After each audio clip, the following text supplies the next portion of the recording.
pasti kan ini isu itu topiknya dipilih kan. Iya. Satu dipilih kenapa pocong? Karena kalau kita survei mudah aja, itu film yang laris kan film-film horor. Assalamualaikum warahmatullahi wabarakatuh. Ketemu lagi Sobat Zindo di The Comment sore hari ini. Saya tidak sendiri. Saya bersama Mas Pung dan juga Mas Andri yang akan membahas teror beberapa hari kemarin. Di beberapa titik ada teror pocong yang menghebohkan masyarakat dan juga viral di berbagai media sosial. Nah, sebelum kita akan membahasnya bersama Mas Pung dan juga Mas Andri, kita saksikan dulu VT satu ini.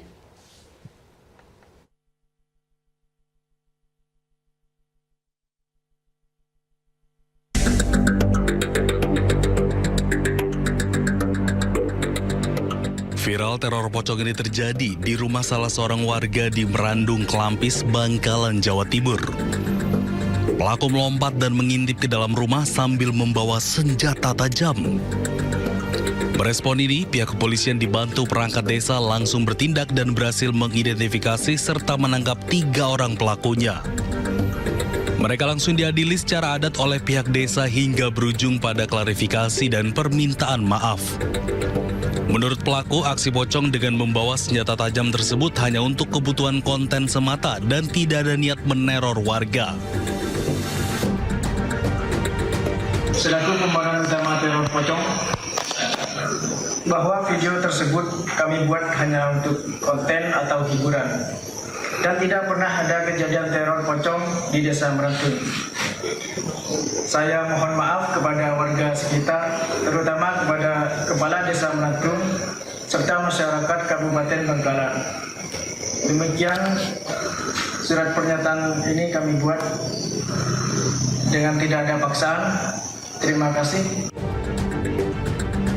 Selain di Kecamatan Klampis, video teror pocong bersenjata tajam juga membuat warga di wilayah Kamal, Bangkalan resah.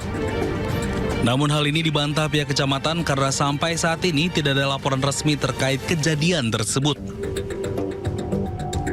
Tidak ada Pak, tidak ada. Itu hoax semua itu. Karena setiap malam kita ya memang terjun, kita kecamatan dengan Musbika itu selalu koordinasi terus. Setelah kita turun ke lapangan, tidak ada, itu cuma hoax saja. Ainul menduga video sengaja disebar untuk menakut-nakuti warga atau mengganggu Kamtipnas. Dari Bangkalan, Madura, Jawa Timur, Taufik Syahrawi, iNews melaporkan. Ya, itu tadi ya, teror pocong yang terjadi di Bangkalan. Tapi bukan hanya di Bangkalan, ternyata ada puluhan daerah juga mengalami teror yang sama, teror pocong. Di Depok ada, Jakarta ada, Jawa Barat, beberapa wilayah juga ada. Nah, kita akan membahasnya bersama Mas Pung dan juga Mas Andri. Ya. Kalau Mas Pung dan Mas Andri melihat teror pocong ini kayaknya nih, dan ini waktunya nih menariknya adalah hampir bersamaan. Dalam 2 pekan kemarin, teror pocong, dan terus mungkin ada yang manfaatin juga bawa senjata tajam, bawa ini. Tapi anehnya tuh kok kayak bareng-bareng gitu loh, kayak ada yang ngordinir gitu ya Mas Pung. Nah, kalau Mas Pung, Mas Andri, pandangannya kayak apa? Mungkin ada ada forum bersama para pocong kali. Jadi mereka arisan dulu mereka melakukan aksinya itu dalam waktu-waktu yang bersamaan gitu ya. Ini menarik loh ya. Iya, memang sempat membuat resah. Nah, makanya kalau kita lihat ini tujuannya apa gitu. Ya. Kalau teror pocong ini kan sering disebar-sebar di sosmed ini karena mungkin ini kelebihan dan sekaligus kekurangan sosial media kan. Sesuatu yang terjadi tanpa konfirmasi itu lebih cepat viralnya, ya kan. Terutama yang terkait dengan hal-hal yang hantu-hantuan atau mungkin kalau yang lebih mengundang perhatian masyarakat itu sifatnya yang ada identitas, kemudian agama, kemudian hal yang sensitif lah ya.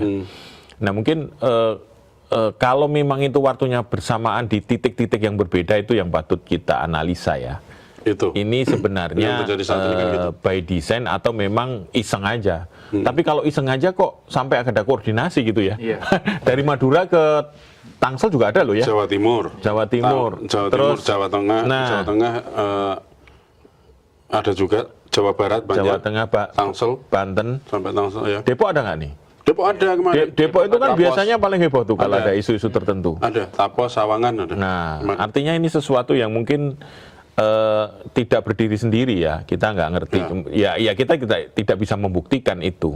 Makanya perlu dianalisis nanti dari sisi data-data kenapa kok munculnya dalam 2 pekan terakhir ya. Dalam 2 pekan terakhir. Dan dalam 2 pekan terakhir itu ada isu apa? Itu yang isu nasional apa yang muncul? Nah, ini. Apakah terkait dengan dolar? Nah, yang sedang naik, atau terkait dengan hal-hal lain yang sifatnya lebih sensitif terkait kebijakan pemerintah yang berpengaruh besar terhadap masyarakat gitu, BBM misalnya. Karena di masyarakat kita itu kan memang mudah sekali ini ya teralihkan ya. Nah, itu fokusnya itu mudah sekali teralihkan. Jadi memang kemarin ada lagi isu apa, terus tahu-tahu digeber isu ini. Ya. Nah, memang kebetulan pocong ini kan ya pocong dan hantu-hantu lainnya yang khas Indonesia itu sangat ini ya, sangat menarik perhatian di masyarakat ya, Mas Andri. Ya memang ini kan sebenarnya kita juga ya patut dicurigai sebenarnya yang tadi disampaikan Mas Pung ya. Nah, memang ada teori kalau di komunikasi yang kita sebut sebagai social imitation. Sosial Imitation. Nah, apa jadi ini? ketika satu peristiwa ramai, terus kemudian ditiru oleh orang lain yang mungkin tidak saling berkaitan. Gitu. Cuman mereka hanya sekedar meramaikan konten, ya, meramaikan konten agar viral. Sebenarnya itu kan. Nah, jadi akhirnya kemudian gerakan yang sama dilakukan di beberapa daerah dan akhirnya terus mengulang. Tapi terlepas dari itu ya, tadi kita juga patut mencurigai adanya adanya indikasi untuk menutupi satu hal tertentu sebenarnya dari munculnya konten-konten ini, kok bisa bebarengan, kok bisa ramai, kok bisa jadi viral gitu. Apalagi ini juga konten yang sebenarnya di luar nalar ya, pocong, terus kemudian pakai celurit ya, gedor-gedor pintu, meneror warga. Halloween-nya masih lama. Ya. benar. Tapi kenapa kok ini ramai gitu? Apakah tadi yang Mas Pung sampaikan, apakah ini memang ada yang mengkoordinir gitu? Apakah ini ada pengalihan isu untuk menutupi satu hal yang tadi sempat kita singgung soal dolar yang lagi melejit tinggi atas rupiah gitu kan? Bisa jadi sebenarnya gitu. Apakah ini hanya pengalihan masyarakat supaya ramai untuk fokus ini apa sih gitu? Karena sejujurnya kan kemarin kan kita juga ramai dengan isu begal kan, gitu. Begal juga ramai, sampai ada hashtagnya juga darurat begal ya. Iya, darurat Ini juga begal. darurat pocong juga ada yang pakai hashtag itu juga. Oh gitu. Iya, Darurat begal, darurat pocong. Darurat begal dan darurat itu pocong. makanya Oke. ada ya sedikit kekhawatiran kan sudah lama ya kita di masyarakat kita, di netizen kita itu juga seringkali ada sesuatu yang gede terus ada kecurigaan dalam tanda kutip, ini ngalihin isu nih, ini ngalihin isu nih. Tapi kok kayaknya dirunut-runut kayak ada benernya juga gitu ya. Ya dulu kan kalau misalnya ada isu terorisme terus tahu-tahu ada sesuatu, kayaknya ada sesuatu yang dialihkan. Nah sekarang ada pocong, ada begal, ini juga masyarakat juga banyak juga yang menilai bahwa pengalihan isu tadi juga. Iya. Tapi kalau misalnya memang iya pengalihan isu, kira-kira runutannya gimana nanti? Ya pasti kan ini isu itu topiknya dipilih kan.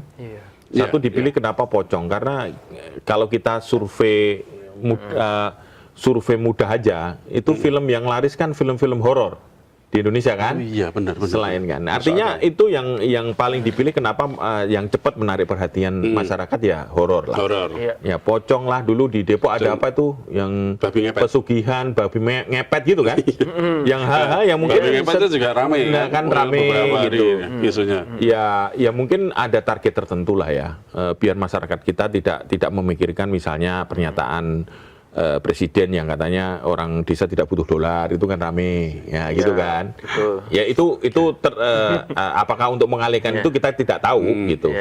Terus kemudian muncul lagi begal yang kok tiba-tiba begalnya kok semakin intens gitu. Kalau ini sih kita harus take note, ini berbahaya karena bisa berakibat kepada tidak hanya merampas hak masyarakat, tapi juga mengancam nyawa kan. Betul. Nah ini memang tugasnya aparat kepolisian memang harus tegas untuk itu. Terlepas itu pengalian isu atau tidak, tapi itu harus kita take note sendiri. Terus yang kemudian ada juga isu rame di anak-anak itu lagu Mas Bahlil Ganteng tuh. Oh ya, iya. itu Ini lagi viral juga nah, itu. Ini ngomongin Lagi viral APG. ya. Iya. Nah, apakah itu pengalian isu juga? Nah, kita nggak ngerti. Kita tidak bisa melihat itu sebagai apa. Tapi paling tidak nanti teori komunikasi menjelaskan itu seperti apa. Tadi Mas Andri kan udah bilang. Kalau jadi kalau kita itu karena kita sudah lama mengerti tentang berbagai informasi yang berseliweran. Iya. Betul. Kita itu kan terbiasa ini isu ini organik atau tidak organik itu kan kita punya feeling ya. Kalau wartawan kan punya feeling nih. Iya. Ini by design atau memang peristiwa yang terjadi. Itu paling tidak kita bisa membedakan meskipun kita tidak bisa membuktikan. Ya kan? Iya. Ya kan? Tapi kita bisa merasakan. Iya. Oh, ada isu apa nih? Nah, dulu biasanya kalau ya omong-omong di kalangan wartawan itu kan kalau ada peristiwa yang sedang pelik gitu ya, mungkin perdebatan sengit gitu, kebijakan politik yang high politik, tiba-tiba ada artis yang tertangkap, narkoba, kayak gitu-gitu kan ya. Iya. Terus kalau kita flashback lagi ke tahun 90-an, Ya. itu sebenarnya apa ya? Kayaknya umum ya, dilakukan cara-cara ya. yang sama yang Cara-caranya dilakukan, itu mirip-mirip gitu. Dulu ada isu kolor hijau, ya kan? Iya. Ada pembunuhan dukun santet, kayak gitu-gitu kan. Memang mungkin kejadiannya ada gitu. Cuman apakah itu bagian dari skenario besar untuk menutup Itu juga tadi, nih, karena gitu. posisinya latah, gampang teralihkan fokusnya, Iya. terus Betul. dikasih yang Betul. rame dikit, dibahas kemana-mana. Dibahas malahan, gitu kan ya. kemana-mana gitu.